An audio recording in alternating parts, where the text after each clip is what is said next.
ఏ బాటైనా పర్వాలేదంట, సమయంతో సాగటమే మన సింపుల్ సిద్ధాంతం.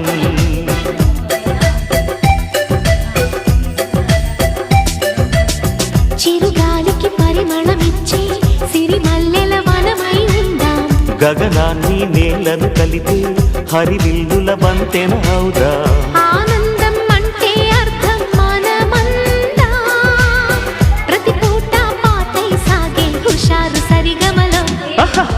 ఎన్నో ఎన్నో రాగాలుండే సంగీతం కాదా, చల్లకి నవ్వుల కేరింత.